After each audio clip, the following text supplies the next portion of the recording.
बिस्मिल्लाहिर्रहमानिर्रहीम, अस्सलामुअलैकुम। लाखों करोड़ों दुरूदो सलाम मोहम्मद मुस्तफ़ा सल्लल्लाहु अलैहि वसल्लम और आले मोहम्मद पर। मैं हूँ उमर दराज गोंदल और आप मेरा यूट्यूब चैनल देख रहे हैं। नाज़रीन, खदशात बिल्कुल थे, सबको अंदाज़ा भी था, लेकिन क्या है कि सब नज़रें चुरा रहे थे असल मुद्दे से। और सबका ख्याल ये था कि नहीं, जिस तरह चीज़ें हम कंट्रोल करने की कोशिश कर रहे हैं, जिस तरह हम कर रहे हैं, ऐसे हो जाएगा। और अब वो हो गया है जिसका डर मौजूद था लेकिन कोई बात नहीं कर रहा था, और चीजें अब सबके कंट्रोल से बाहर हो गई हैं। और अब एक तमाशा है, एक शोर है, और चीजें कंट्रोल से बाहर हैं। और ऐसे में कप्तान ने भी हाथ खड़े कर दिए हैं। जाहिर बात है, आप एक शख्स को कॉर्नर करें, इक़्तिदार से निकालें, और उसके बाद आप उसको पैगामात भेजें और आप उसको दूसरे तरीके से कंट्रोल करने की कोशिश करें, तो ये चीजें नहीं हो सकती। इसलिए अब सब बैठ के तमाशा देखें और इस लावे के मजीद फटने के हवाले से बात करें। दूसरा, पाकिस्तान पीपल्स पार्टी की मैंने कहा था लॉटरी लगी हुई है। पाकिस्तान पीपल्स पार्टी ने आज शहबाज शरीफ को एक बार फिर बंद गली में फंसा दिया है और खुद राह फरार इख्तियार कर ली है। और साथ ही तहरीक इंसाफ के साथ भी जरा राग और सुर मिलाने की कोशिश की जा रही है, जो कि नून लीग के लिए कोई अच्छी बातें नहीं हैं कि अगर पीपल्स पार्टी भी उस तरफ चली गई तो फिर क्या करेंगे, ये तो मामला बहुत गड़बड़ हो जाएगा। और फिर तीसरे नंबर के ऊपर चल के आपको ये बताऊंगा कि मुबारक हो उनको जो इस सारी सिचुएशन के दौरान न्यूट्रल रहे, मुबारक हो उनको जो चाहते थे कि इदारे मुदाखलत ना करें। आज पाकिस्तान के अंदर हुकूमत ने फौज से खुल के जवाब मांगा है। किस बात का? पाकिस्तान के दिफा करने का, पाकिस्तान के मफादात के तहफ़्फ़ुज़ करने का। उनसे कहा गया है कि हमें जवाब दिया जाए, आपने किया कैसे है, आपने किया क्यों है। ये तमाम डिटेल्स आपके सामने रखूंगा, लेकिन अगर आपने अभी तक चैनल सब्सक्राइब नहीं किया और आप चाहते हैं कि आपको मुस्तनद और बरवक्त खबरें मिलती रहें, तो हमारा चैनल सब्सक्राइब कर लीजिए, बेल आइकन के ऊपर क्लिक कर लीजिए, ताकि हमारी आइंदा आने वाली वीडियोज़ बर वक्त आप तक पहुँच रहे। मैंने जिस तरह आपको कहा कि आखिर वो हो गया जिसका डर था। ऐसा क्या हुआ, डर क्या था? ये कोई एक सवा महीना पहले तमाशा शुरू होता है जब कौमी असम्बली के अंदर तहरीक अदम एतमाद आती है। तहरीक इंसाफ के अरकान तोड़े जाते हैं। हुकूमत उस वक्त की जो है, जो अब अपोजिशन में है, इमरान खान सब्र तहम्मुल का मुजाहरा करते हैं। सिंध हाउस के अंदर तमाशा लगाया जाता है, यानी जमहूरियत के ऊपर हमला सिंध हाउस में नहीं हुआ। और उसके बाद तहरीक इंसाफ सुप्रीम कोर्ट से रुजू करती है और उनसे कहती है कि आप मेहरबानी करें, ये सदारती रेफरेंस है आर्टिकल 63A का, और इसके ऊपर आप कोई फैसला कर दें जो भी आप आइन और कानून के मुताबिक है।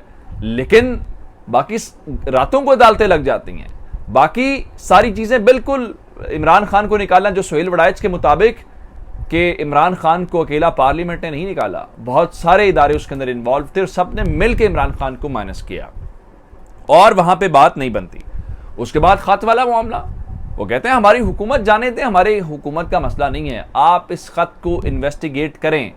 लेकिन खत की बात कौन सुनता? वहां तो केस या लुबे लुबा भी एक था, और वो था इमरान खान को हर कीमत के ऊपर माइनस किया जाए, इमरान खान को हर सूरत इस चीज में से निकाला जाए। तो जनाब, एक लावा पक रहा था, और लावा जब पकता है तो फिर लावा फटता है, और जब फटता है तो फिर तबाही होती है, उसमें से हर कोई अपना हिस्सा लेता है। तो आज महीने डेढ़ की मशक के बाद उस स्टेज के ऊपर हम पहुंच गए हैं, उस मकाम के ऊपर पहुंच गए हैं जहां लावा फट गया है। अब सब उसमें से अपना हिस्सा ले रहे हैं।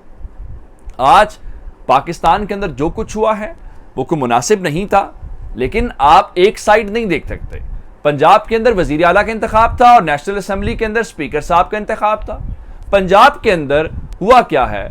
पंजाब के अंदर उन्होंने जब स्पीकर का इंतखाब, जो वजीर आला का इंतखाब था, जो डिप्टी स्पीकर दोस्त मजारी जो स्पीकर के फ़राइज़ सर अंजाम दे रहे थे, और वो तहरीक इंसाफ के टिकट के ऊपर मुंतखब होकर आए हुए हैं। पिछले 3.5 साल से वो तहरीक इंसाफ की डिप्टी स्पीकरशिप के मजे ले रहे हैं, लेकिन उनके बारे में चोरी मोनिसलाई कहते हैं जी वो तो हमें पता है कौन से होटल के अंदर क्या कुछ हुआ और क्या, बहुत सारी बातें आज उन्होंने इल्जामात लगाए। और वो आज आए तो उसके साथ ही लोटों की भी एंट्री हुई। मैं मुनहरिफ अरकान को ऐसा नहीं कहता, मैं उन लोटों की बात करूं जो वाकतन लोटे लेके तहरीक इंसाफ के जो अरकान हैं वो वहां पे आए और उन्होंने यूं लोटों की बारिश करना शुरू की, डिप्टी स्पीकर की तरफ फेंक के, जो अपने मुनहरिफ अरकान हैं उनकी तरफ फेंके। तो मामला गड़बड़ हो गया, बात यहां तक रुकी नहीं है। और उसके बाद डिप्टी स्पीकर के सीट का घेराव हुआ और तहरीक इंसाफ के जो लोग हैं उन्होंने डिप्टी स्पीकर के ऊपर तशद्दुद किया, थप्पड़ मारे, और बाल खींचे, ये कोई अच्छी बात नहीं थी, ये कोई अच्छा मुजाहरा नहीं था। लेकिन तहरीक इंसाफ के लोग कहते हैं कि आपको सिंध हाउस के अंदर नजर नहीं आया जमहूरियत के ऊपर हमला, जहां पे एक मंडी लगाई गई, आपको ये मुनहरिफ अरकान नजर नहीं आए? और वो कहते हैं जनाब बात बड़ी सीधी है, स्पीकर नून लीग के साथ मिला हुआ है और हम ये खेल नहीं खेलने देंगे। और उसके बाद जनाब मामला इस हद तक चला गया है कि अब कोई किसी के हाथ में बात नहीं रही। उधर नेशनल असेंबली के अंदर राजा परवेज अशरफ को अनअपोज्ड स्पीकर नेशनल असेंबली मुंतखब कर लिया गया। याद सादिक ने उनसे हल्फ ले लिया और यह मरहला भी मुकम्मल हो गया। आज आपको पीटीवी खाली नशिस्तें नहीं दिखा रहा कि जनाब उस ऐवान के अंदर ऑपोजिशन नाम की कोई चीज ही नहीं है। अच्छा, यहां तक बात नहीं रही। उसके बाद पहला हुक्म क्या जारी किया इसने स्पीकर कौमी असम्बली राजा परवेज अशरफ ने कहा जी वो जो इस्तीफे तहरीक इंसाफ कहते हैं जो कि डिप्टी स्पीकर मंजूर करके जा चुका है, कहा जी डी सील करके मुझे पेश किए जाए, वो तमाम इस्तीफे मुस्तरद कर दी, यानी तहरीक इंसाफ को असम्बली के अंदर बहाल कर दिया है। अब फवाद चौधरी ने इस सारी सूरत हाल के ऊपर कहा कि अगर आपको इतनी ही रिस्पेक्ट है इस असम्बली की और आप इसके चाहते हैं तो इसके इंतखाबात करवाएं। लेकिन असल बात की तरफ आते हैं जो मैंने आपको बताया, जिस पे वो कह रहे हैं जनाब अब हमारी बस है और हम अब इस मामले को नहीं संभाल सकते। फवाद चौधरी के मुताबिक मुल्क खाना जंगी की तरफ चला गया है, खाना जंगी के बिल्कुल करीब है, उसके दहाने के ऊपर है और इसका एक ही हल है कि इलेक्शंस करवाए जाएं। आपने अभी तक ये बात देखी है कि 5-6 रोज से ज्यादा के दिन हो चुके हैं, लेकिन कौमी असम्बली के वजीर आजम के इंतखाब के बाद अभी तक काबीना का ऐलान नहीं हो सका। ये वो हुकूमत है जो कह रही थी कि हमारे पास प्लान मौजूद है, इमरान खान को निकालना बाकी है, हम तो खिदमत शुरू कर देंगे। अभी तक काबीना का ऐलान नहीं हो सका। उसकी वजह क्या है? आप खबरें सुन रहे होंगे कि जनाब बिलाल भुट्टो जरदारी को वजीर खारजा बनाया जा रहा है, वजीर खारजा बनने के ऊपर उन्होंने आमादगी जाहिर कर दी। जितनी मर्जी जराए से आप खबरें चलवा लें, जितनी जल्दी आप इस कोलेट्रल डैमेज को कम से कम रखने की कोशिश कर लें, उससे फायदा नहीं होगा। पाकिस्तान पीपल्स पार्टी ने बिलाखिर आसिफ जरदारी ने कह दिया है कि हम काबीना का हिस्सा नहीं बनना चाहते, हम काबीना का हिस्सा नहीं बनने जा रहे। उनसे पूछा गया कि आप शहबाज शरीफ को बंद गली के अंदर लेके जा रहे हैं, कि आप शहबाज शरीफ को वजीर आजम बना के फंसा रहे हैं? तो उन्होंने कहा नहीं, हम चाह रहे हैं हमारे दूसरे दोस्तों को पहले अकामोडेट किया जाए। असल में वो कहते हैं कि जरदारी साहब इतनी इनको इस नहज के ऊपर ले जाएंगे कि इनके सामने इनको आगे गड़ा लगेगा और पीछे खाई लगेगी, ना ये हुकूमत छोड़ सकते हैं ना ये हुकूमत पकड़ सकते हैं। एक बात हो गई। दूसरी मैं इससे बड़ी बात आपको दूं कि तहरीक इंसाफ के साथ डोरियां मिलाना शुरू कर दी हैं उन्होंने। तहरीक इंसाफ क्या बात कर रही है? तहरीक इंसाफ ये बात कर रही है भाई हमें इलेक्शन की तरफ जाना है, इलेक्शन के अलावा और कोई हल नहीं है। लेकिन इस सारी सूरत हाल के दौरान नून लीग ने अब कहना शुरू कर दिया असम्बली अपना टेन्योर पूरा करेगी। और मैं काबीना से एक और बात बताऊं, कल तक ये कह रहे थे कि हाँ चीजें सब बिल्कुल ठीक हैं, तहरीक इंसाफ का हम कबाड़ा कर देंगे। खबरें हैं कि बहुत सारे हल्के चाहते हैं कि राना सनाउल्लाह काबीना के अंदर शामिल ना हो। नून लीग बताए ये कौन से हल्के चाहते हैं और क्यों नहीं चाहते कि वो ये कि काबीना के अंदर हूं। अब आते हैं दूसरी तरफ। मैंने जो कहा कि तहरीक इंसाफ से डोरियां मिलाना शुरू कर दिया। तहरीक इंसाफ क्या बात करिए? तहरीक इंसाफ करिए जनाब आम इंतखाबात करवाएं, इस मसले का हल आम इंतखाबात है।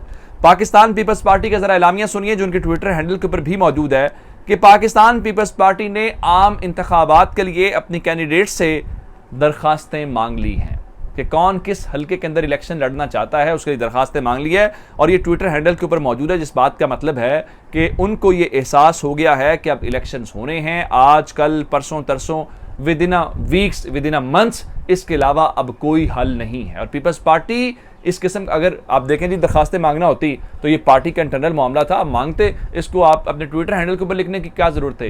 ये बहुत सारे हल्कों को पैगाम दिया गया, शहबाज शरीफ को पैगाम दिया गया कि भाई हमने यूं इस्तीफे देने हैं और इलेक्शन आ जाना है। और तहरीक इंसाफ को कहा गया कोई बात नहीं, हम भी इलेक्शन की तरफ जा सकते हैं। अब आते हैं इस बात की तरफ कि आज पाक फौज से जवाब मांगा गया। मैंने आपको पिछली वीडियो के अंदर बताया था कि फौज ने जवाब दिया, रिटेलिएट किया। मैंने वो तस्वीरें देखी हैं जो टीटीपी के लोग कितने बड़े वेपन्स के साथ पाकिस्तान के अंदर आना चाहते थे, लेकिन उसके जवाब में जब पाकिस्तान की फौज ने 5 मकामात के ऊपर फाइटर जेट्स इस्तेमाल करते हुए हमला किया, जो कि हमारा हक था, हम अपनी सॉवरेनिटी, और हमने रिटेलिएट किया। हमने कोई पहले जाके हमला तो नहीं किया, हमारे ऊपर हमला हुआ और हमने हमले का जवाब दिया। सुनिए जनाब, मोहसिन दावड़ साहब ने एक तो कौमी असम्बली के फ्लोर के ऊपर फौज से जवाब तलब किया है और ये कहा है कि अफगानिस्तान के अंदर बमबारी की वो मजम्मत करते हैं, और साथ ही कहा है कि ये रेड लाइन्स हैं। इंक्वायरी की बात की है, रही सही कसर अली वजीर ने पूरी की। अली वजीर को ये लेके आए थे, इमरान खान के खिलाफ वोट कास्ट करवाना था। तो उन्होंने कहा जी जनरल बाजवा ने मेरे ऊपर 3 इल्जामात लगाए थे, इस ऐवान के अंदर खड़े होकर ट्रांसपोर्ट की बात की थी, माफी मांगने की बात की थी, आर्मी प्रॉपर्टी के ऊपर मुकदमात की बात थी। मुझे उम्मीद है कि आपने वजीर आज़म इमरान खान को तो हटा लिया, अब भुगतें इनको। चैनल सब्सक्राइब कीजिएगा। आपकी इस बातों का बहुत शुक्रिया। खुदा हाफिज़।